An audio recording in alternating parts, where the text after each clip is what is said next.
¿Dónde más iré, Dios? ¿Dónde más iré? Tienes palabras de vida eterna. ¿Dónde más iré, Dios? ¿Dónde más iré? Tienes palabras de vida eterna. ¿Dónde más iré, Dios? ¿Dónde más iré? Tienes palabras de vida eterna. ¿Dónde más iré, Dios? ¿Dónde más iré? Tienes palabras de vida eterna. Corintios capítulo 4, versículo 7 al versículo 15. El título de este sermón es Un tesoro invaluable en vasos de barro, del cual esta es la segunda parte. 2 Corintios capítulo 4, versículo 7 al versículo 15. Les animamos a todos los que están allí por la cocina, por el hall, que puedan tomar asientos, así no nos distraemos. También le pedimos a los papás que nos ayuden con el tema de los niños para que estén sentaditos. Y vamos a escuchar entonces la palabra del Señor. Dice así: pero tenemos este tesoro en vasos de barro, para que la excelencia del poder sea de Dios y no de nosotros, que estamos atribulados en todos, mas no angustiados, en apuros, mas no desamparados, perseguidos, mas no desamparados, derribados, pero no destruidos, llevando en el cuerpo siempre por todas partes la muerte de Jesús, para que también la vida de Jesús se manifieste en nuestros cuerpos. Porque nosotros que vivimos siempre estamos entregados a muerte por causa de Jesús, para que también la vida de Jesús se manifieste en nuestra carne mortal. De manera que la muerte actúa en nosotros y en vosotros la vida. Pero teniendo el mismo espíritu de fe, conforme a lo que está escrito, creí por lo cual hablé, nosotros también creemos por lo cual también hablamos, sabiendo que el que resucitó al Señor Jesús, a nosotros también nos resucitará con Jesús y nos presentará juntamente con vosotros. Porque todas estas cosas padecemos por amor a vosotros, para que abundando en la gracia por medio de muchos, la acción de gracias sobreabunde para gloria de Dios. Continuando con el tema de este pasaje que comencé a exponer hace 2 semanas atrás. Me encuentro, y seguramente vos también te vas a acordar, de casos en la Biblia donde se ven a personas las cuales, a pesar de no resaltar por nada en particular, sino justamente por ser personas humildes, aún así el poder de Dios obraba a través de estas personas. Hay muchos casos en la Biblia, pero hay uno que siempre se nos viene rápido a la mente. De hecho, hace poco en el seminario lo hemos estado repasando, que es el ejemplo del rey, de David.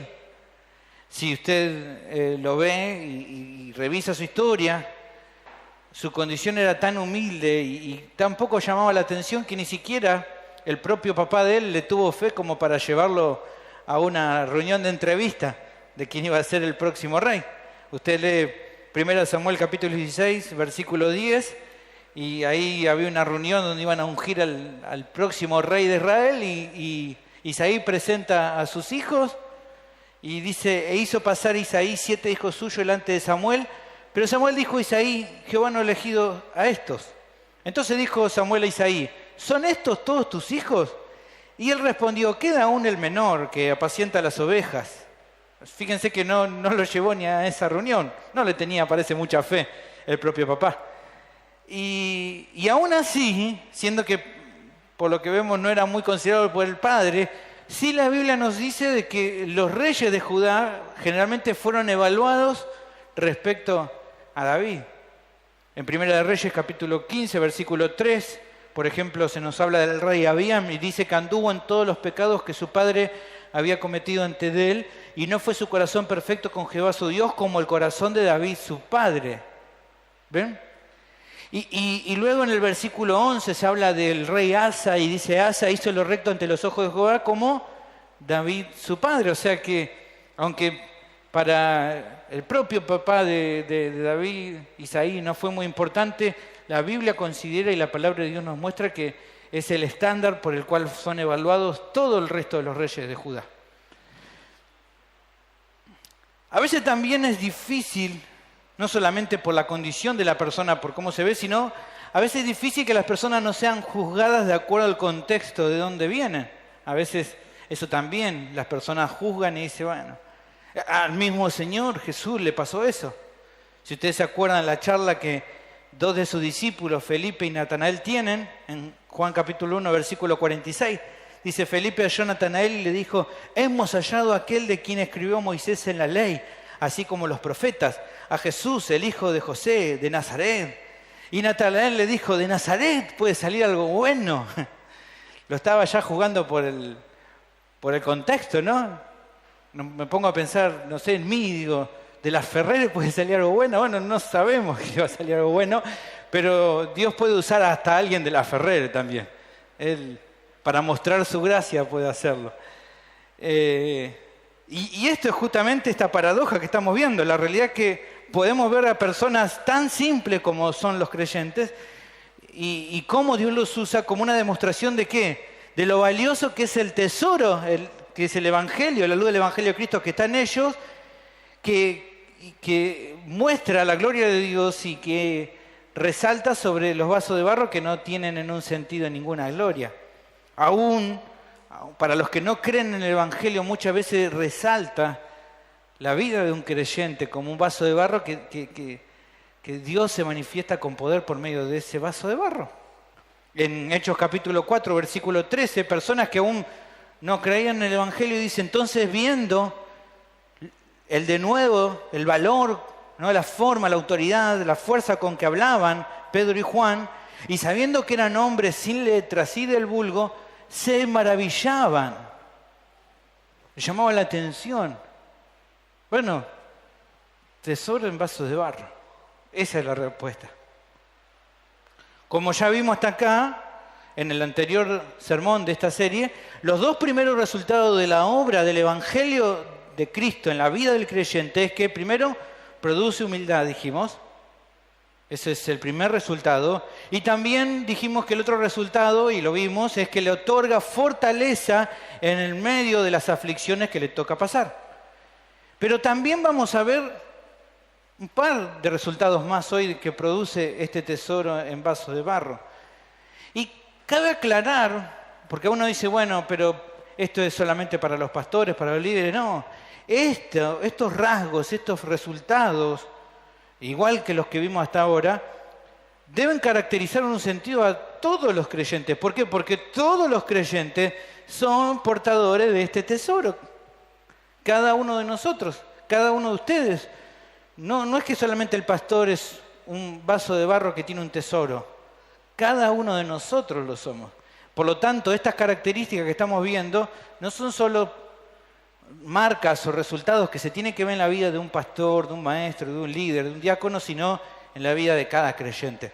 Por eso te animo a que me sigas con atención en esta segunda parte, porque sé que Dios va a hablar mucho en tu vida hoy. ¿Está bien? ¿Estás dispuesto a seguirme? Te animo a que puedas ver y que puedas ver conmigo, como dijimos la vez pasada, el tema de este sermón es que la luz del Evangelio de Cristo produce una obra maravillosa en la vida de cada creyente, en la vida de cada siervo de Dios, en la vida de todos los cristianos. ¿Y cómo es esa obra maravillosa? Bueno, hay 6 resultados, de los cuales hoy veremos los 4 últimos. En el primer sermón vimos 2, hoy vamos a ver los otros 4. Vamos a terminar este pasaje para cerrar este año. El primero de los resultados de hoy es que la luz del Evangelio de Cristo produce que cada creyente se vaya formando a la imagen de Jesús. El texto continúa en versículo 10, donde vamos a empezar hoy la lectura, versículo 10 al 12, y dice, aquí vamos otro de los frutos, dice, llevando en el cuerpo siempre por todas partes la muerte de Jesús, para que también la vida de Jesús se manifieste en nuestros cuerpos. Porque nosotros que vivimos siempre estamos entregados a muerte por causa de Jesús, para que también la vida de Jesús se manifieste en nuestra carne mortal. De manera que la muerte actúa en nosotros y en vosotros la vida. Fíjense que estamos en los primeros 3 versículos. Y si ustedes se ponen a mirar, seguramente van a notar que en estos 3 versículos especialmente hay 3 palabras que aparecen muchas veces. ¿Cuáles son? La palabra muerte, la palabra vida y el nombre de Jesús. Muerte, vida, Jesús, muerte, vida, Jesús. Evidentemente existe una relación que es lo que ya estuvimos viendo un poco al respecto. ¿Qué es lo que estuvimos viendo y en qué se relacionan estas palabras? Bueno, desde el día que un creyente recibe la salvación por medio del Evangelio, cada creyente ha sido unido vitalmente a Jesús. Es lo que en teología se conoce como la unión con Cristo. Ha sido unido a Cristo. Por lo tanto, ese creyente, desde el día que ha sido unido a Cristo, ha muerto en la cruz junto con Él y juntamente con Él resucitó. Colosenses capítulo 2, versículo 12 dice, sepultados con Él en el bautismo, en el cual fuiste también resucitados con Él, mediante la fe en el poder de Dios que le levantó de los muertos. Y Romanos capítulo 6, versículo 4 agrega y dice, porque somos sepultados juntamente con Él para muerte por el bautismo, a fin de que como Cristo resucitó de los muertos por la gloria del Padre, así también nosotros andemos en vida nueva. Entonces, en este pasaje, ¿qué encontramos? Encontramos otro de los resultados de lo que el Evangelio produce en la vida del creyente. ¿Y qué es el resultado que produce? Que Cristo se refleja en los frutos de su vida. Cristo se ve en el creyente. Eso es lo que produce el Evangelio en tu vida. ¿Y de qué manera se ve a Cristo en los frutos? Bueno, en esta sección tenemos 3 maneras diferentes en cual Cristo se muestra, se refleja, se manifiesta en tu vida. Lo primero que hace es identificarse en la vida del creyente. Eso lo tenemos, versículo 10, llevando siempre en el cuerpo por todas partes la muerte de Jesús, para que también la vida de Jesús se manifieste en nuestros cuerpos. El creyente, dice, lleva la muerte de Jesús por todas partes. ¿Qué significa esto? Simboliza el hecho de que así como Cristo murió en la cruz, ahora el creyente también muere para sí mismo cada día. Todos los días de su vida Él muere a sí mismo. Como dice Gálatas capítulo 2, versículo 20, con Cristo estoy juntamente crucificado. Ya no vivo yo. Pero también, así como Cristo se levantó de los muertos con poder, ahora también cada creyente se manifiesta, se identifica con Él. ¿Cómo? Bueno, manifiesta la vida abundante de Cristo. Así como muere para sí cada día, también ahora manifiesta a través de su vida la vida abundante que está en Cristo. El Señor, cuando quiso hablar un poco sobre la vida de Él manifestada en la vida de los creyentes, utiliza la ilustración de la vid y los pámpanos. Por medio de esa unión vital, Él nos comunica su vida. Dice Juan capítulo 15, versículo 4, permanezcan en mí y yo en vosotros, como el pámpano no puede llevar fruto por sí mismo si no permanece en la vid, así tampoco vosotros si no permanecéis en mí. Yo soy la vid, vosotros los pámpanos, el que permanece en mí y yo en él, este lleva mucho fruto, porque separado de mí no podéis hacer nada. En conclusión, entonces, esta verdad puede ser comparado en un sentido lo que el Señor le dijo a sus discípulos. ¿Qué le dijo? Los siervos no van a ser diferentes a su Señor. Él le dijo eso. En Juan capítulo 15 vemos un poco de esta particularidad, de que así como fue la vida del Maestro, así como fue la vida del Señor, será la vida de sus siervos. Y esto habla de cada creyente. Juan capítulo 15, versículo 18 dice, si el mundo os aborrece, sabed que a mí me ha aborrecido antes que a vosotros. Si fuera del mundo, el mundo amaría lo suyo, pero porque no soy del mundo, antes yo os elegí del mundo, por eso el mundo os aborrece. Acordaos de la palabra que yo he dicho, el siervo no es mayor que su Señor. Si a mí me han perseguido, a vosotros lo van a perseguir. Si han guardado mi palabra, también guardarán la vuestra. ¿Ven?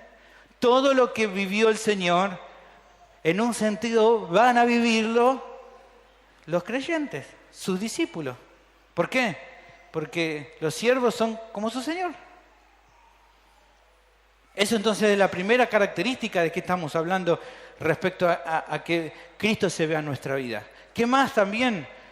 Lo segundo que podemos encontrar, y lo encontramos en el versículo 11, es la disposición que se genera en el creyente de sacrificarse por causa de Cristo. Primero dijimos que se identifica en la muerte de Jesús y en la vida de Jesús. Ahora también el versículo 11 nos dice y nos muestra que hay una disposición en cada creyente de querer sacrificarse por causa de Cristo. Porque nosotros, dice el versículo 11, que vivimos, siempre estamos entregados. Esta idea de estar dispuesto a entregarse a muerte por causa de Jesús, para que también la vida de Jesús se manifieste en nuestra carne mortal. A medida que vas creciendo en la fe, te vas a dar cuenta que el camino que tenemos por delante es muy duro. Y en muchos casos, servir al Señor demanda ¿qué cosa? Un sacrificio de tu parte. Te tenés que sacrificar. Muchas veces te vas a sentir que hay días que estás con todas las ganas para servir al Señor. Hay otros días que no. Hay cosas que el Señor te pide para hacer y no tenés ganas. ¿Y eso qué demanda? Un sacrificio. Y es ahí cuando ves el obrar del Evangelio. ¿Por qué? Porque produce en tu vida un deseo de querer sacrificarte. Algunos dicen, pero si no está el deseo y lo hago así como sacrificándome, ¿está bien? Claro que sí, que está bien. Porque cuando estás con ganas para servir al Señor, es el Señor que pone eso. Cuando en tu vida hay un tener que sacrificarte, es Dios que también pone eso. Pero, ¿por qué? El Evangelio produce eso. Hará que pase lo que pase, tu oración sea la que el Señor mandó. ¿Qué cosa? Mateo capítulo 6, versículos 9 y 10. Vosotros oraréis al Padre así: Padre nuestro que estás en los cielos, santificado sea tu nombre. Venga tu reino, y aquí está la clave: hágase tu voluntad, como en el cielo, así también en la tierra. Padre, si tu voluntad es que yo me sacrifique, yo me voy a sacrificar. Y en esto, el creyente se asemeja a Cristo. ¿Por qué? Porque Él también se sacrificó, obedeciendo la voluntad del Padre.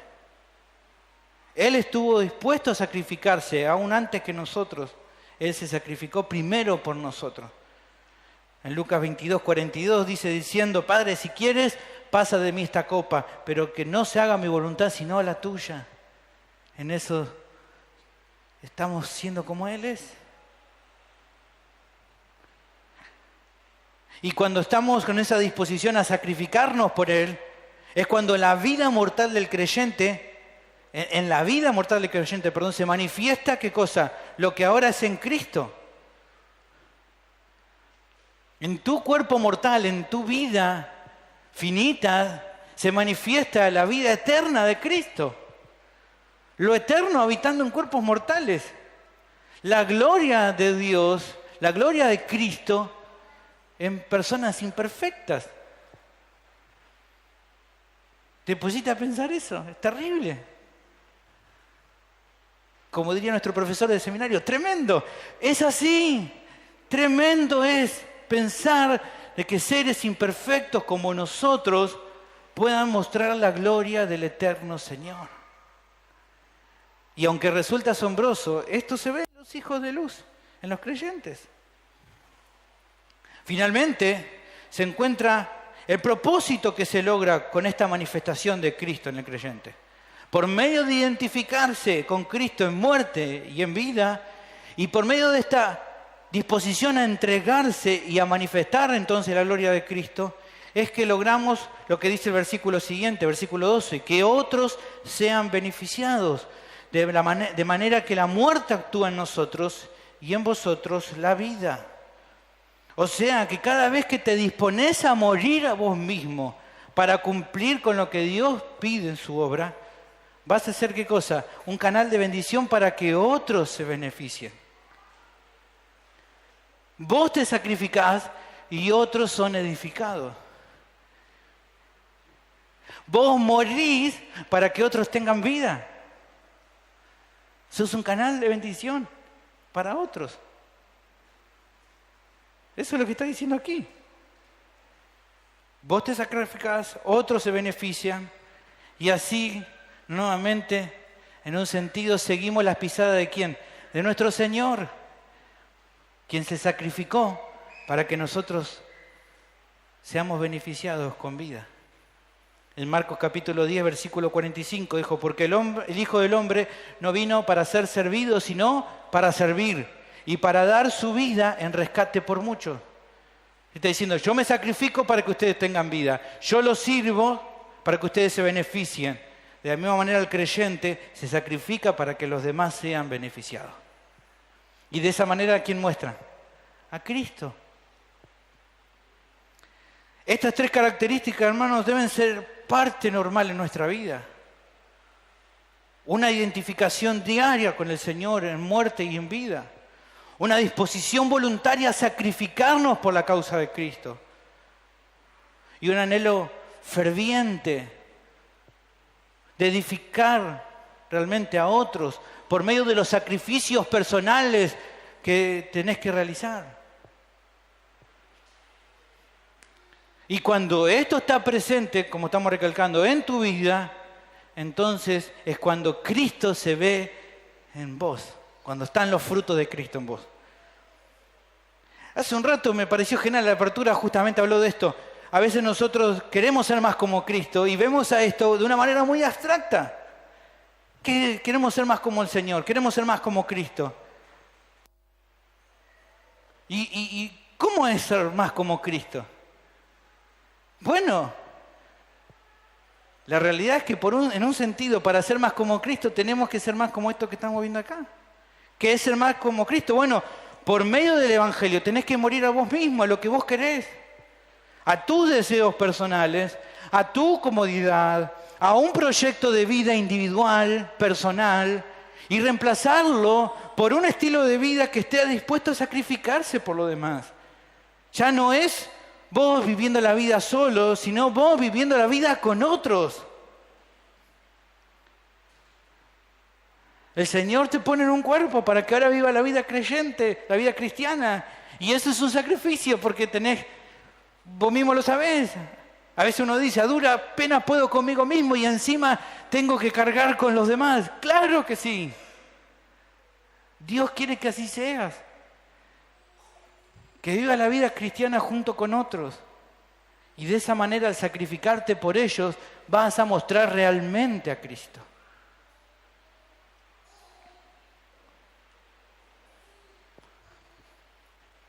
Te hago una pregunta.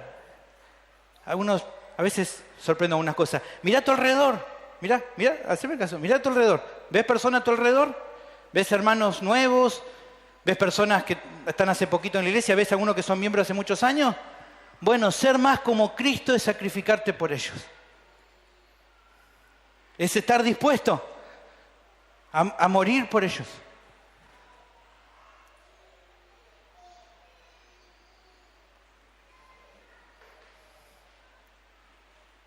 Es estar dispuesto a sacrificarte completamente con tal de que ellos estén mejor.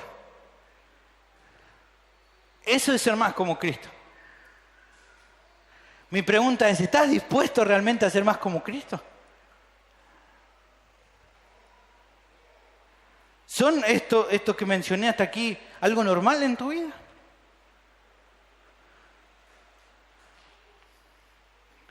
Seguimos avanzando el versículo 13. Y otro de los resultados de que la luz del Evangelio de Cristo produce convicciones firmes.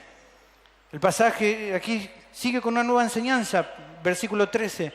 Pero teniendo el mismo espíritu de fe, conforme a lo que está escrito, creí, por lo cual hablé, nosotros también creemos, por lo cual también hablamos.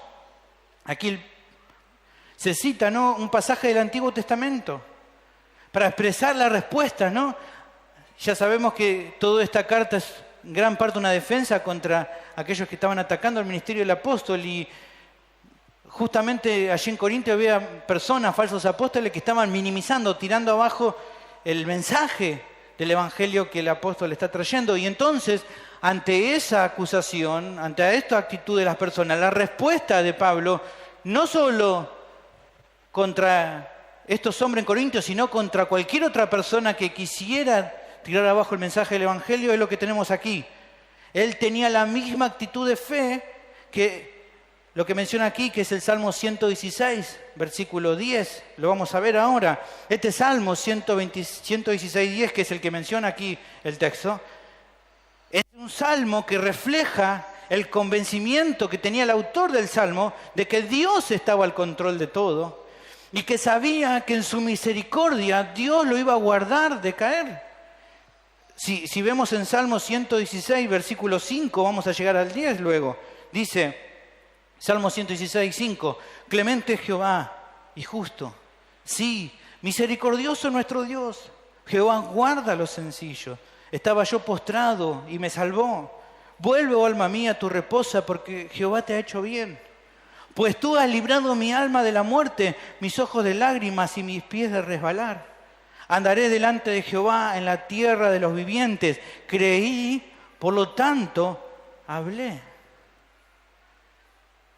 Por lo tanto, ¿esto qué derivaba? Esto es ver a Dios obrando en su vida, ver que Dios lo había ayudado, lo había salvado, derivada a que Él expresara respecto a las bondades de Dios a los demás.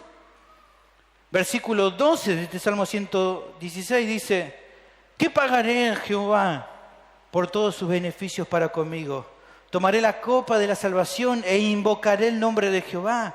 Ahora pagaré mis votos a Jehová, ¿qué dice? Delante de todo su pueblo. Voy a hablar, de una manera poética está hablando, voy a hablar sobre lo que Dios hizo en mí, cómo me salvó delante de las personas.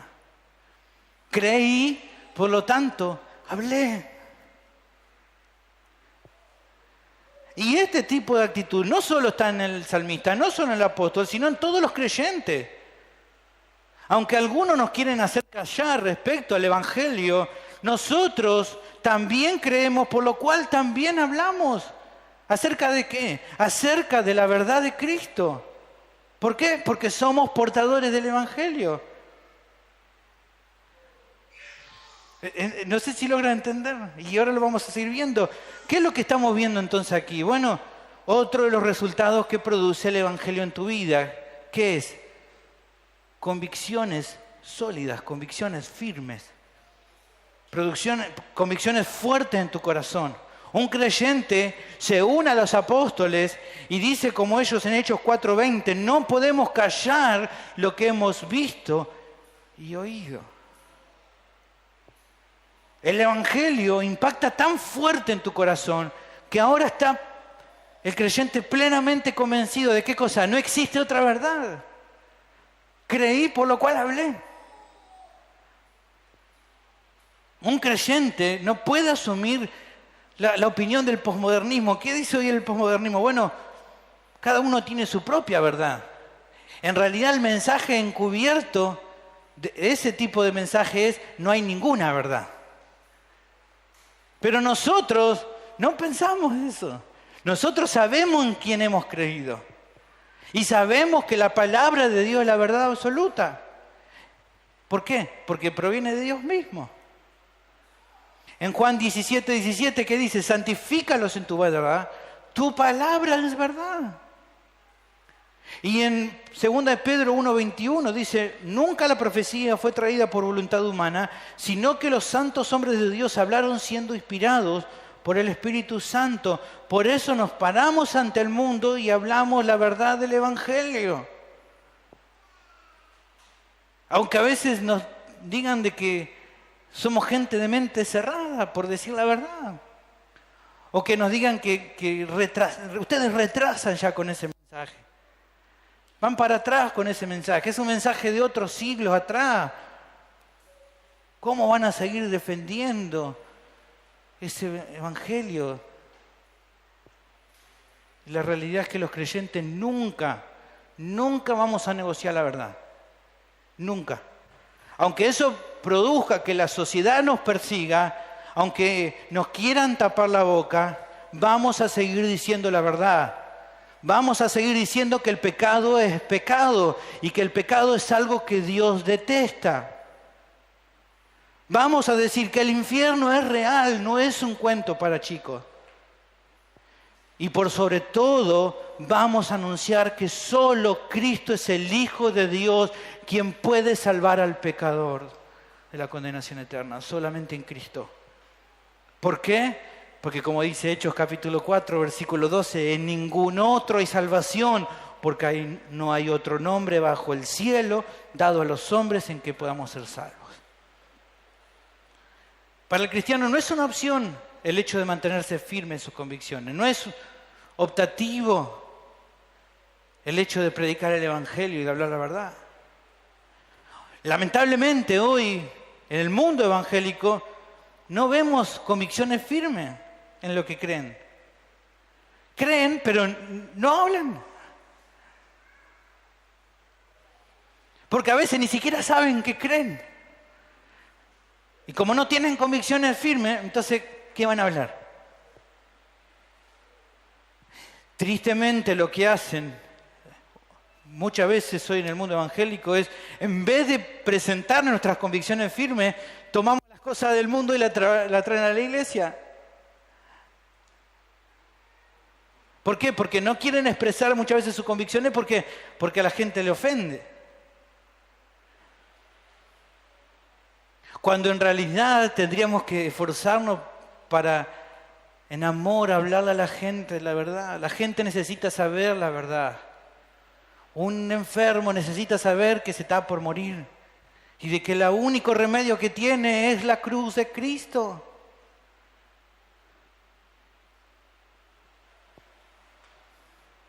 Mi pregunta es obvia, ¿estás exponiendo la verdad a una costa de que te persigan? ¿Le estás diciendo a otro la verdad de Cristo? Y esto me anima a plantearle la verdad al que hoy me escucha y que todavía está sin Cristo. No importa, como escuchaste hoy, lo buena persona que creas que sos, o que pensás que Dios te va a aceptar porque no sos tan malo como otros. Si todavía no fuiste lavado por la sangre de Cristo, tu destino es el infierno. Vas a sufrir eternamente a causa de tus pecados. Tal vez pienses que sos muy inteligente, vas a escapar del juicio de Dios.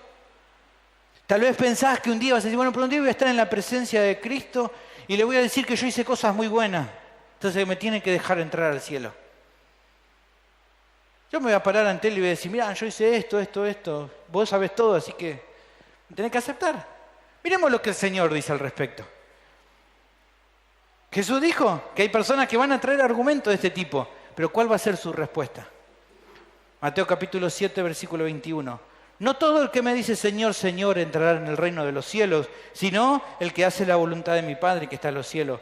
Muchos me van a decir en aquel día, Señor, Señor, no profetizamos en tu nombre y en tu nombre echamos fuera demonios y en tu nombre hicimos muchos milagros.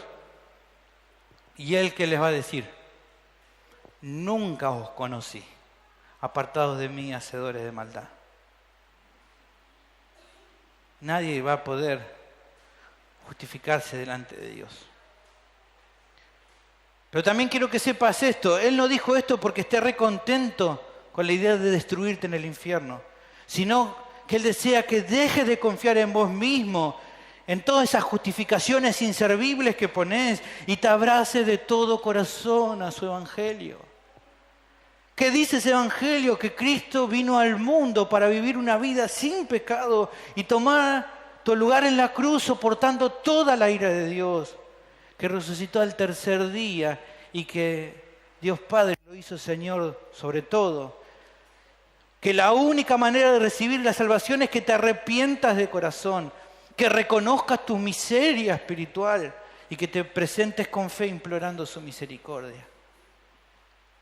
No traigas, te pido por favor, no pienses en ninguna manera y no traigas ante Él tus buenas obras, porque no sirven de nada.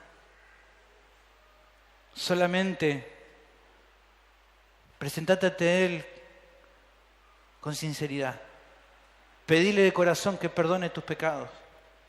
Decile como el publicano, sé propicio a mí, pecador. ¿Sabes cuál es su promesa?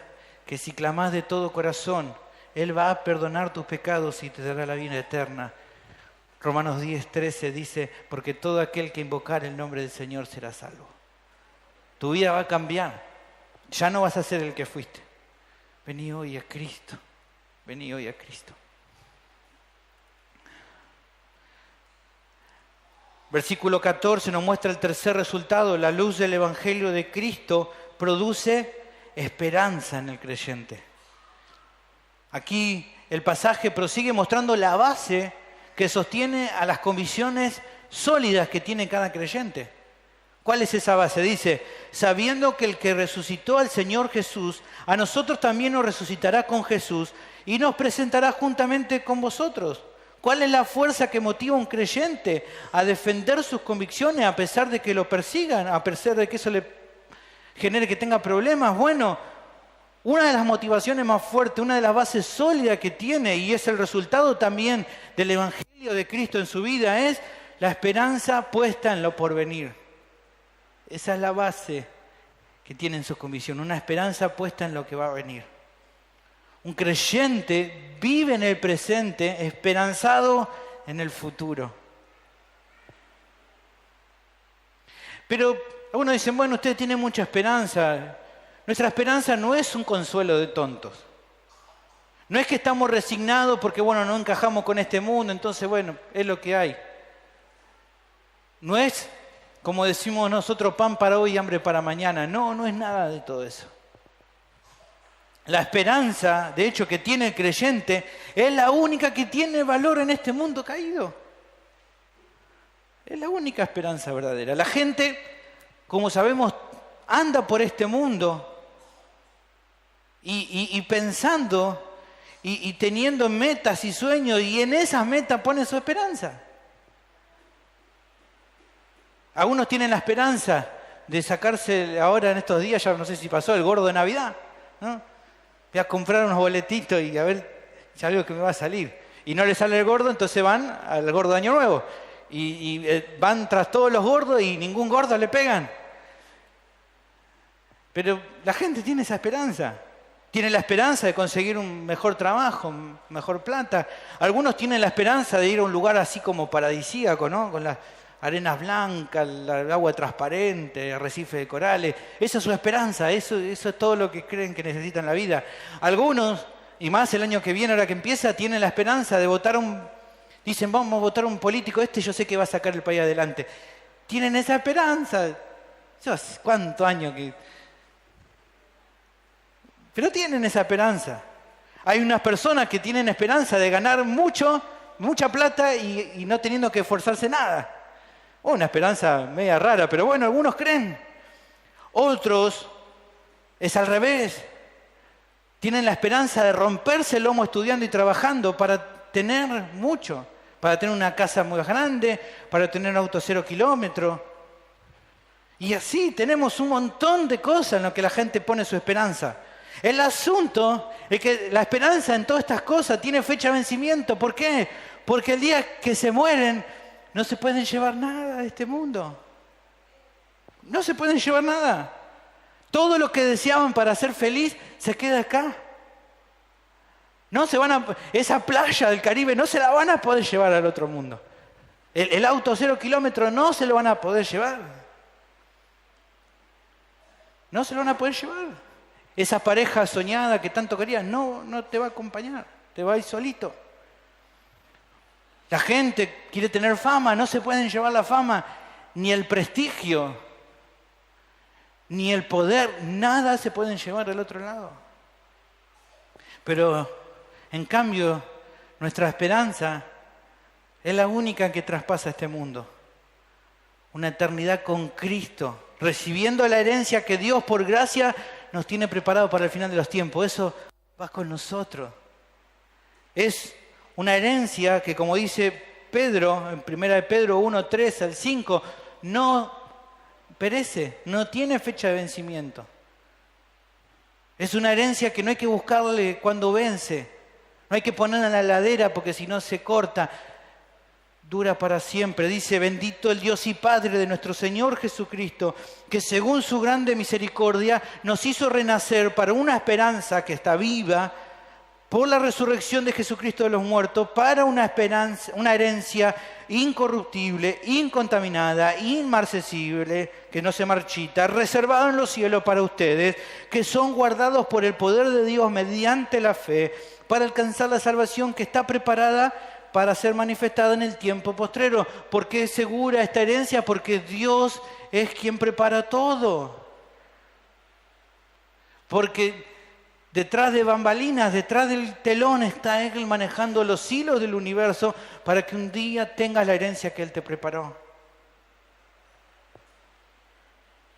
Como expresa nuestro pasaje, Dios que resucitó a Cristo entre los muertos, nos va a resucitar en gloria juntamente con Él. Y esto no es una esperanza solamente para Pablo, sino como el mismo recalca aquí, nos presentará juntamente con vosotros. Es para todos los creyentes esta esperanza.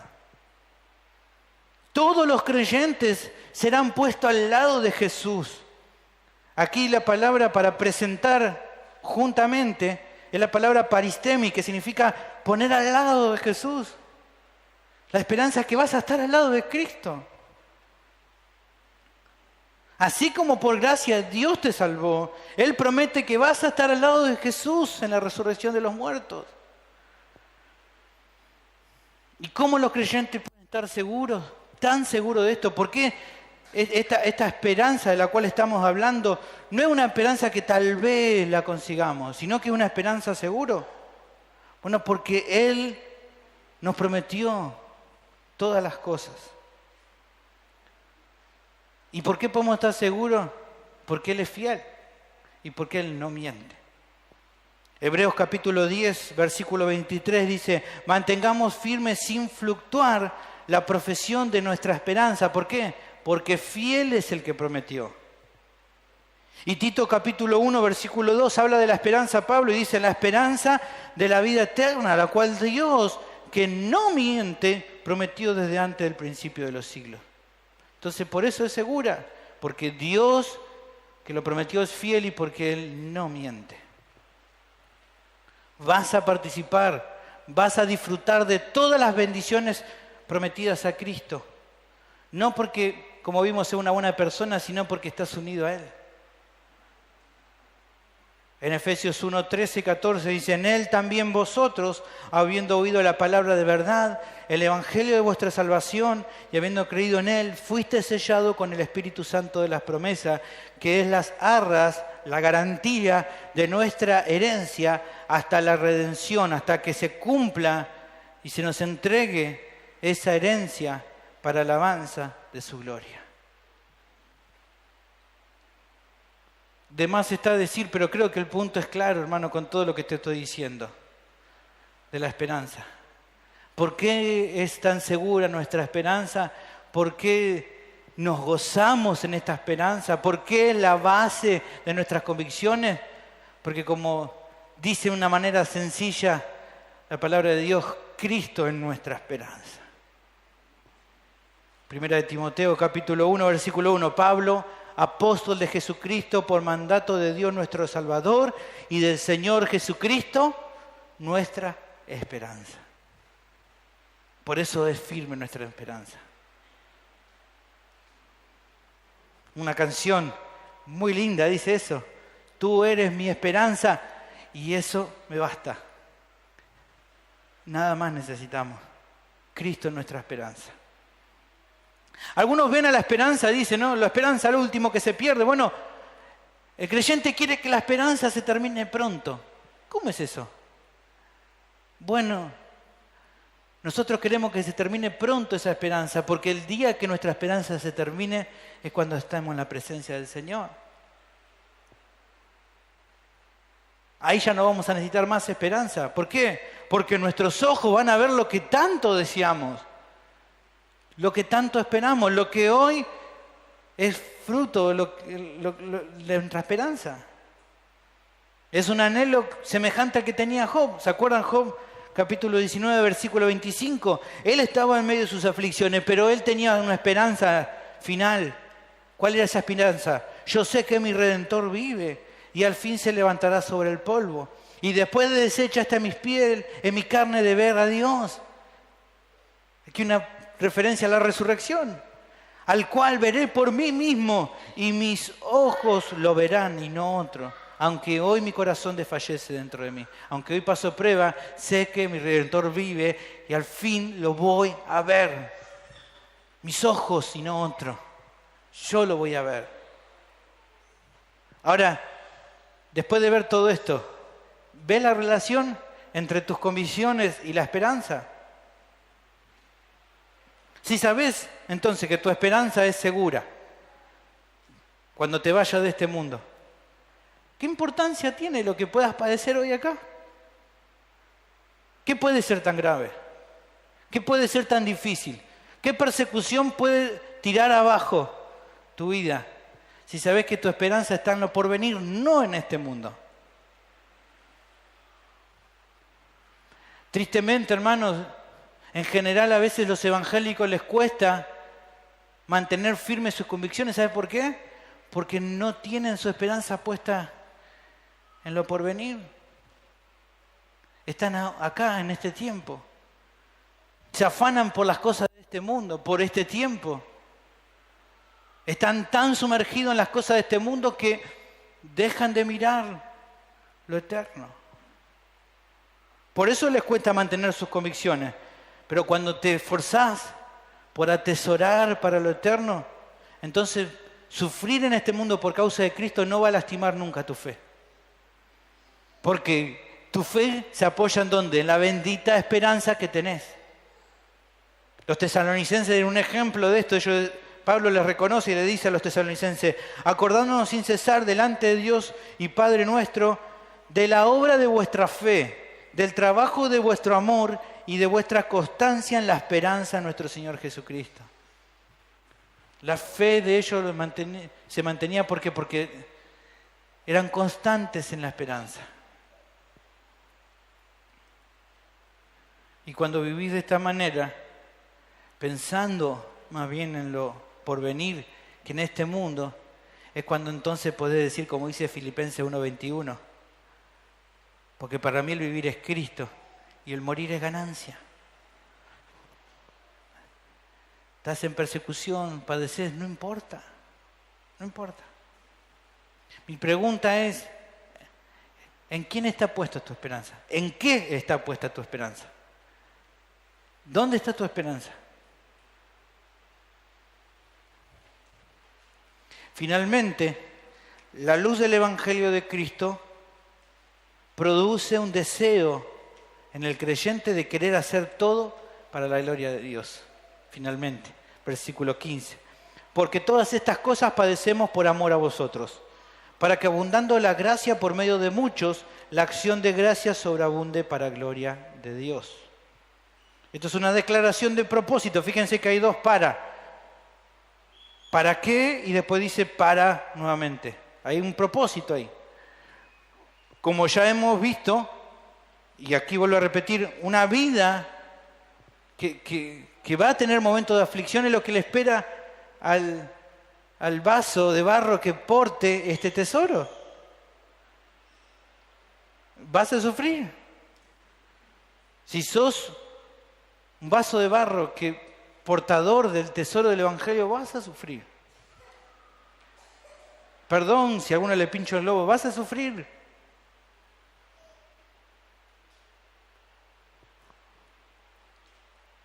No, pero tal profeta profetizó para el año que viene, cielos abiertos. Bueno, qué bueno por ese profeta. Yo te digo, la Biblia dice que vas a sufrir. No importa lo que te diga. También este versículo vemos que recalca que por medio del sacrificio que cada creyente hace, otros son edificados. Fíjate qué dice. Para que dice ahí, porque por todas estas cosas padecemos por amor a ustedes, ¿para qué? Para que abundando la gracia por medio de muchos. O sea, muchos, por medio de que vos te sacrificás, a muchos la gracia, la vida de Dios, abundan ellos. Lo que estuvimos viendo ahora. Pero hay algo más importante aquí. Y creo que es el punto más importante de todo este pasaje. Así como es una bendición el saber y el ver este propósito, hay un propósito aún más hermoso, una meta más gloriosa, que va a sobrepasar a cualquier otra meta. ¿Cuál es? La que por medio de este sacrificio, el mundo entero o el mundo glorifique a Dios. O sea, Cuando te sacrificás por otro y ese otro es edificado y alaba al Señor por medio de lo que vos hiciste por Él, es que entonces va a cumplir el propósito más grande en su vida, que ¿cuál es? Glorificar a Dios. Y entonces vas a tener una meta mucho más grandiosa, que ¿qué es? Ser un canal de bendición para que otros glorifiquen a Dios.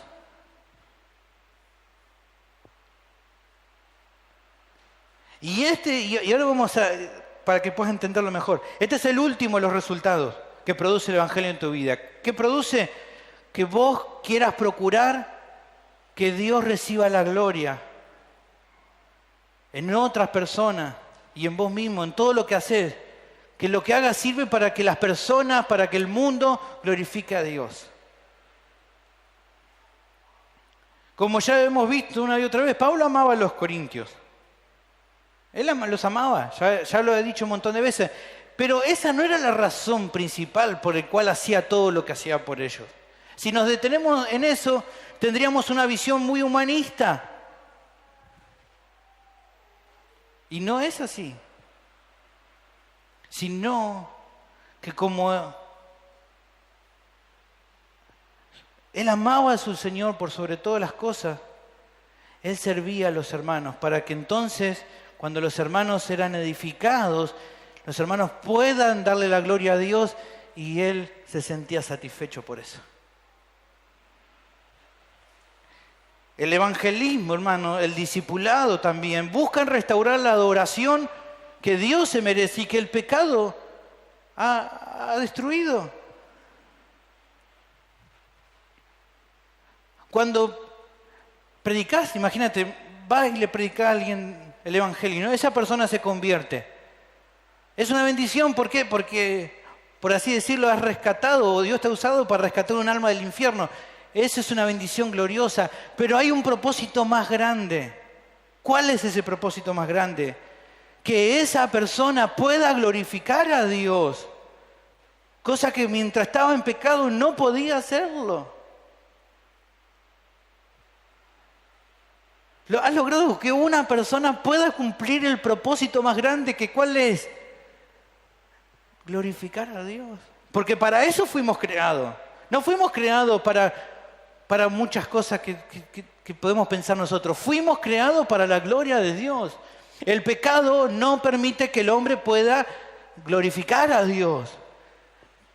Pero cuando Dios nos usa, nos ponemos a su disposición y nos sacrificamos, llevando el evangelio, y esa persona glorifica a Dios, logramos que esa meta se cumpla.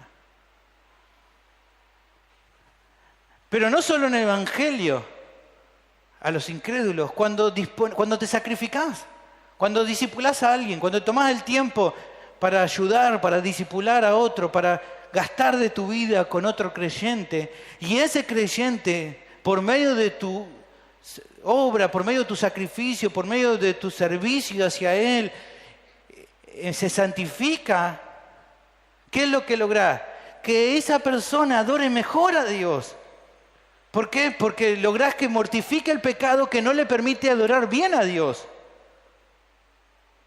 Entonces, cuando vos te sacrificás y esa persona va creciendo en la fe, es una bendición, pero mayor bendición es el saber que está glorificando a Dios.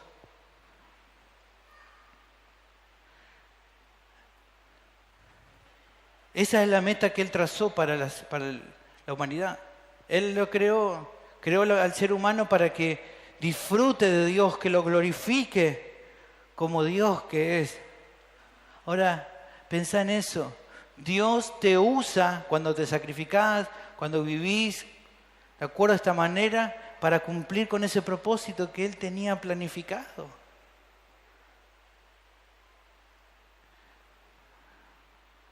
Y te pones a pensar y decís, ¿soy un vaso de barro? Claro que sí. Pero aún siendo ese vaso de barro, Dios te usa para este propósito que es glorioso, hermano. Es glorioso este propósito.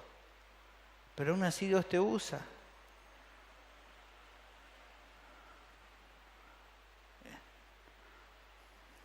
Suficiente motivo tendría que ser este para que sirvas a Dios, el saber que con esto cumplís con este propósito.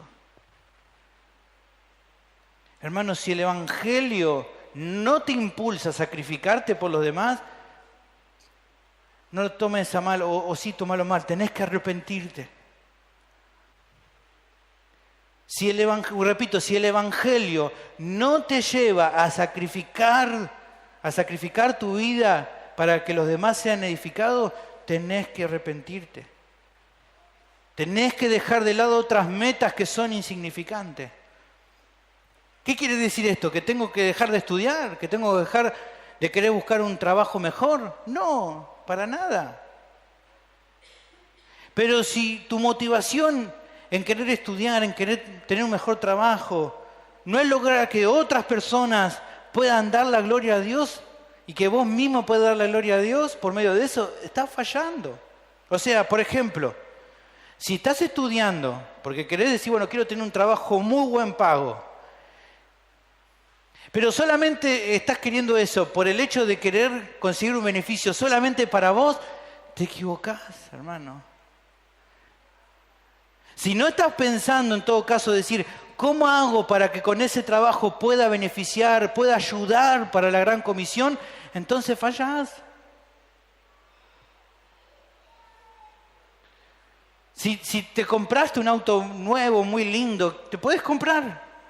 Pero si solamente lo estás pensando para salir a la ruta como un campeón y mostrar lo bueno que sos andando, y no estás pensando decir, hermano, está lloviendo, vení que te llevo, así no te mojás. Estás fallando. Si no estás pensando, qué bueno que tengo un auto mejor porque voy a poder ayudar a mis hermanos de alguna manera, no sé, como sea. No estoy diciendo que ahora llueve y tenemos que salir todos. No, entendés que se trata de vivir para los demás.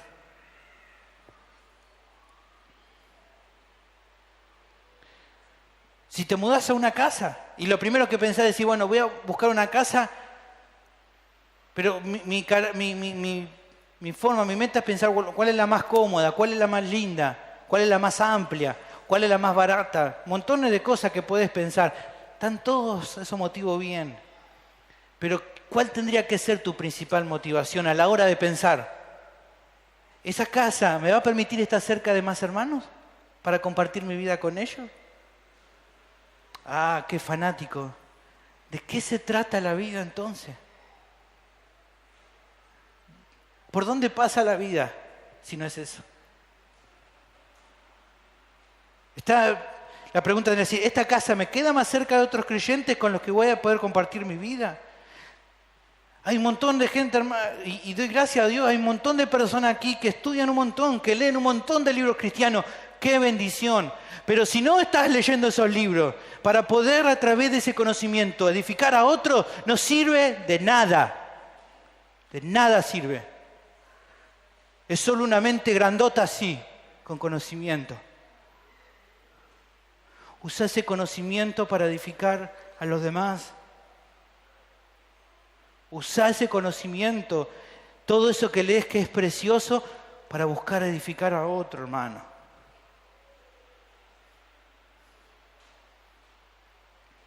Si no es algo absurdo, no tiene sentido. No tiene sentido.